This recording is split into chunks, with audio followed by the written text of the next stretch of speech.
नमस्कार, मैं हूं प्रियंका और आप देख रहे हैं राष्ट्रीय जगत विजन न्यूज।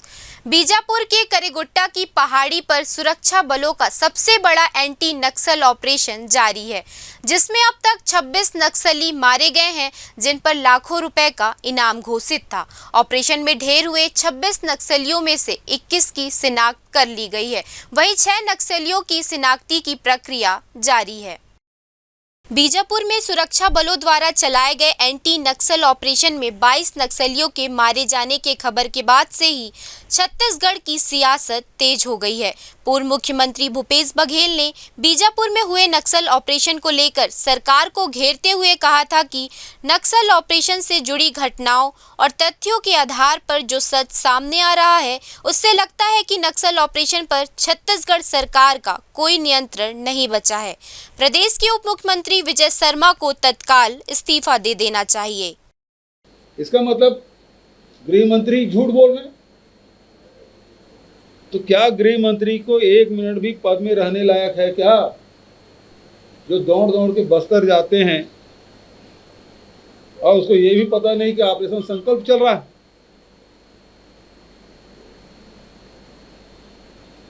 तो मुख्यमंत्री जी अपने गृह मंत्री से इस्तीफा ले लीजिए और मुख्यमंत्री यूनिफाइड कमांड के अध्यक्ष हैं। ये बताएं कोई 31 का आंकड़ा सही है, 22 का आंकड़ा सही है, 20 का आंकड़ा सही है, 11। 8 मई को हुए ऑपरेशन को लेकर पूर्व सीएम भूपेश बघेल ने कहा कि मुख्यमंत्री विष्णुदेव साय ने 22 नक्सलियों के मारे जाने का दावा किया था, लेकिन गृह मंत्री विजय शर्मा ने इसे झूठ बताया था। गृह मंत्री शर्मा ने कहा था कि संकल्प नाम का कोई अभियान नहीं चलाया जा रहा है और जो आंकड़ा दिया गया है वे भी गलत है। बाद में बीजापुर जिला अस्पताल में 22 शव पोस्टमार्टम के लिए पहुंचने की पुष्टि भी हुई थी। बस्तर में कोई भी संकल्प नामक नक्सल ऑपरेशन नहीं चलाया जा रहा है। ये जाने कैसे खबर मीडिया में आ रही है। और उसके बाद यह भी कह दिया जा रहा है कि इस ऑपरेशन की पूर्णता हो गई और इसमें इतनी संख्या 22 की संख्या उसमें दी गई है, इसमें 22 नक्सल्स डेड बॉडी बरामद कर लिए गए।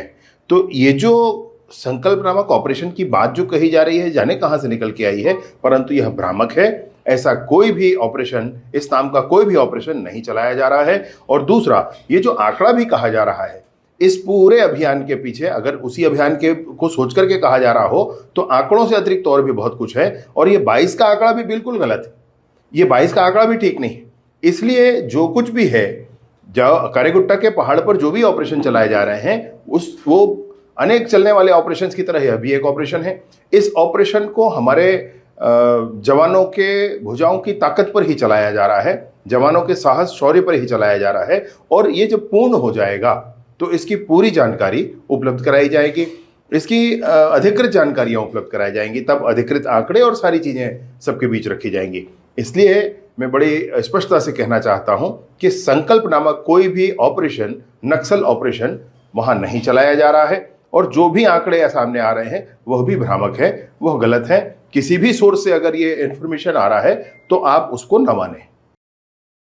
वहीं अब छत्तीसगढ़ के डीजीपी अरुण देव गौतम ने खुलासा करते हुए बताया कि इस अभियान में हथियार बनाने की 4 फैक्ट्रियां मिली हैं। नक्सल ठिकाने से गोला बारूद और स्नाइपर बरामद किए गए हैं। नक्सलियों ने बड़े कैडर के इलाज के लिए किला बनाकर रखा था, अस्पताल बनाकर रखा था, उसे तबाह किया गया। नक्सलियों को आभास नहीं था कि 450 आईईडी को क्रॉस कर कोई हम तक पहुंच सकेगा, लेकिन हमने कर दिखाया। अजय किला तक नहीं पहुंच सकने का नक्सलियों को कॉन्फिडेंस था, जिसे जवानों ने तोड़ दिया है। उन्होंने बताया कि टेक्निकल फील्ड इनपुट कलेक्ट कर एक टीम का गठन किया गया था।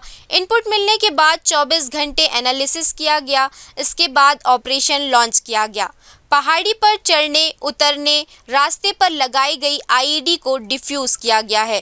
पहले जवानों को जानकारी दी गई, फिर ऑपरेशन लॉन्च किया गया। हिल स्टॉप पर बेस बनाया गया, साथ ही हेलीपैड भी बनाया गया है।